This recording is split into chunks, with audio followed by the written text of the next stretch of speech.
राधे राधे। राधा रानी की कृपा आप सब पर बनी रहे। जय माता दी। आज हम दुर्गा सप्तशती का चौथा अध्याय सुनेंगे।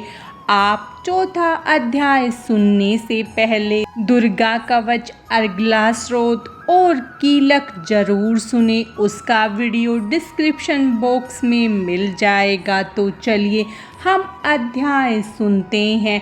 इंद्र आदि देवताओं द्वारा देवी की स्तुति। ध्यान। जया नाम वाली दुर्गा देवी का ध्यान करें। उनके श्री अंगों की आभा काले मेघ के समान है।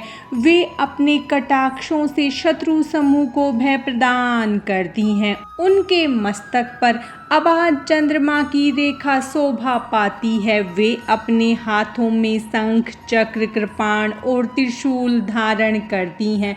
उनके 3 नेत्र हैं। वे सिंह के कंधे पर चढ़ी हुई और अपने तेज से तीनों लोकों को परिपूर्ण कर रही है। इस प्रकार देवी का ध्यान करके चौथा अध्याय प्रारंभ करें। ऋषि कहने लगे, अत्यंत पराक्रमी दुरात्मा महिषासुर तथा उसकी सेना के देवी के हाथों मारे जाने पर इंद्र आदि देवता प्रणाम के लिए गर्दन तथा कंधे झुकाकर उन भगवती दुर्गा की उत्तम वाणी द्वारा स्तुति करने लगे।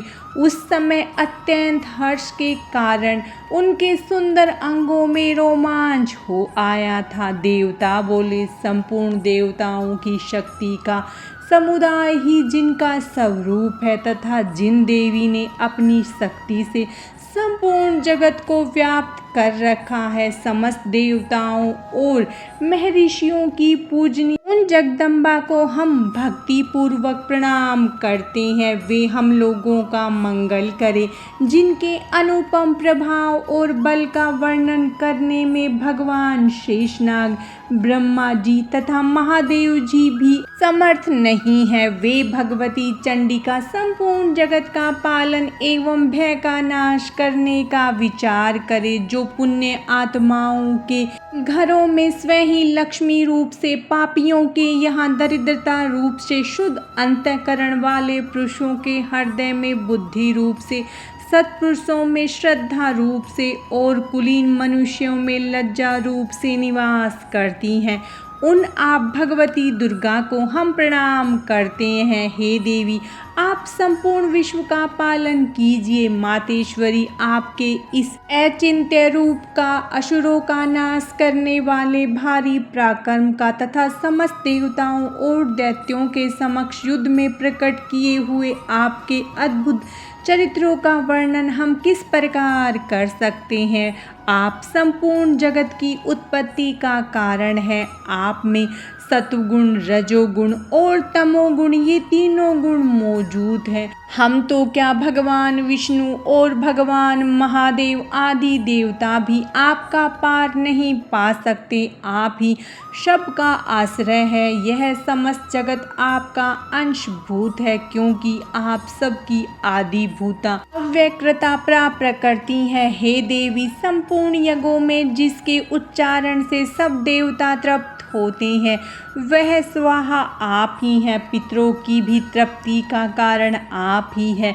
अतएव सब लोग आपको स्वधा भी कहते हैं। हे देवी, जो मोक्ष की प्राप्ति का साधन है, अचिंत्य महाव्रत स्वरूपा है। समस्त दोषों से रहित जितेंद्रिय तत्व को ही सार वस्तु मानने वाले तथा मोक्ष की अभिलाषा रखने वाले मुनिजन जिसका अभ्यास करते हैं, वह भगवती पराविद्या आप ही हैं। आप शब्द स्वरूपा परम पवित्र ऋग्वेद, यजुर्वेद तथा उद्गीत के पदों के पाठ से युक्त सामवेद का भी आधार आप ही हैं। आप देवी वेद त्रयी देवी हो।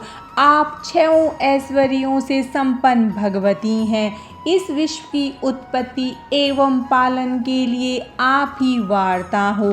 संपूर्ण जगत की घोर पीड़ा का नाश करने वाली आप ही हैं। हे देवी, समस्त शास्त्रों का ज्ञान कराने वाली मेधा शक्ति आप ही है। दुर्गम भवसागर से पार उतारने वाली नौका रूप दुर्गा देवी भी आप ही हैं, आपकी कहीं भी आसक्ति नहीं है। कैटभ के शत्रु भगवान विष्णु के वक्षस्थल में एकमात्र निवास करने वाली भगवती लक्ष्मी तथा चंद्रमा को मस्तक पर धारण करने वाले भगवान शंकर द्वारा सम्मानित गौरी देवी भी आप ही हैं।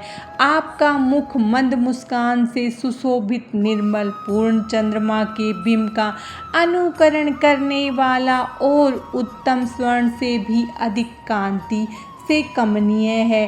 तो भी उसे देखकर महिषासुर को क्रोध हुआ और सहसा उसने उस पर प्रहार कर दिया। यह बड़े आश्चर्य की बात है देवी। वही मुख जब क्रोध से युक्त होने पर उदय काल के चंद्रमा की भांति लाल और तनी हुई बोहों के कारण विकराल हो उठा। तब उसे देखकर जो महिषासुर के प्राण तुरंत ही निकल गए। यह उससे भी बढ़कर आश्चर्य की बात है, क्योंकि क्रोध में भरे हुए यमराज को देखकर भला कौन जीवित रह सकता है। हे देवी, आप प्रसन्न हो। आपके प्रसन्न होने पर जगत उन्नति करता है और क्रोध में भर जाने पर आप तत्काल ही कितने कुलों का सर्वनाश कर डालती हैं। यह बात भी अनुभव में आई है, क्योंकि महिषासुर की यह विशाल सेना क्षण भर में आपके कोप से नष्ट हो गई। सदा अभुदय प्रदान करने वाली आप जिन पर प्रसन्न रहती हैं वे ही आदर पाते हैं, उन्हीं को धन और यश मिलता है। उन्हीं का धर्म कभी नष्ट नहीं होता तथा वे ही अपने हष्ट पुष्ट स्त्री पुत्र और भृत्यों के साथ धन्य माने जाते हैं। देवी, आपकी ही कृपा से पुण्य आत्मा पुरुष प्रतिदिन धर्मानुकूल कर्म करता है और उसके प्रभाव से स्वर्गलोक में जाता है।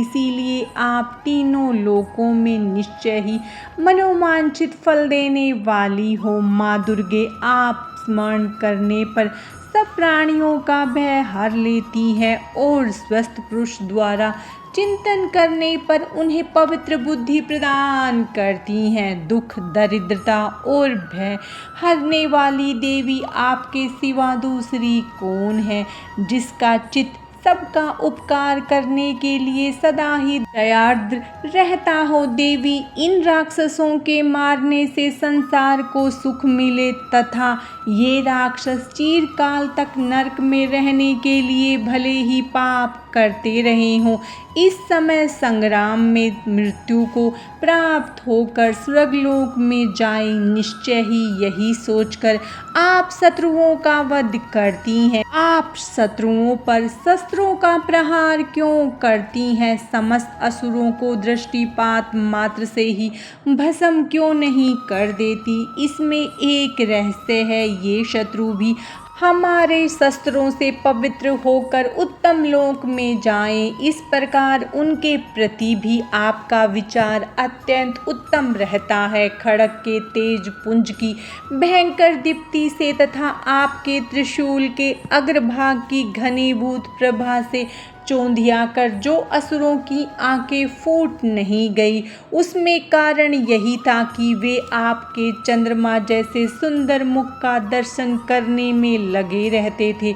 अस्त्रों की ओर उनकी दृष्टि नहीं जाती। देवी, आपका शील स्वभाव दुराचारियों के दुष्स्वभाव दूर करने वाला है। साथ ही यह रूप ऐसा है जो कभी चिंतन में भी नहीं आ सकता है और जिसकी कभी दूसरों से तुलना भी नहीं हो सकती तथा आपका बल और पराक्रम तो उन दैत्यों का भी नाश करने वाला है जो कभी देवताओं के पराक्रम को भी नष्ट कर चुके थे। इस प्रकार आपने शत्रुओं पर भी अपनी दया ही प्रकट की है। हे वरदायिनी देवी, आपके इस पराक्रम की किसके साथ तुलना हो सकती है तथा शत्रुओं को भय देने वाला एवं अत्यंत मनोहर ऐसा रूप भी आपके सिवा और कहाँ है। हृदय में कृपा और युद्ध में निष्ठुरता, ये दोनों बातें तीनों लोकों के भीतर केवल आप में ही देखी गई हैं।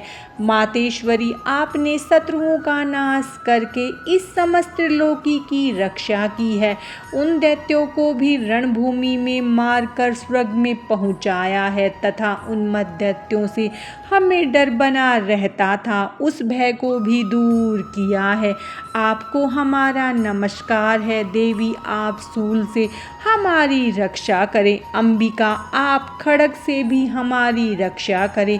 घंटा की ध्वनि और धनुष की टंकार से भी हम लोगों की रक्षा करें। चंडिके, पूर्व, पश्चिम और दक्षिण दिशा में आप हमारी रक्षा करें तथा ईश्वरी, अपने त्रिशूल को घुमाकर उत्तर दिशा में भी हमारी रक्षा कीजिए।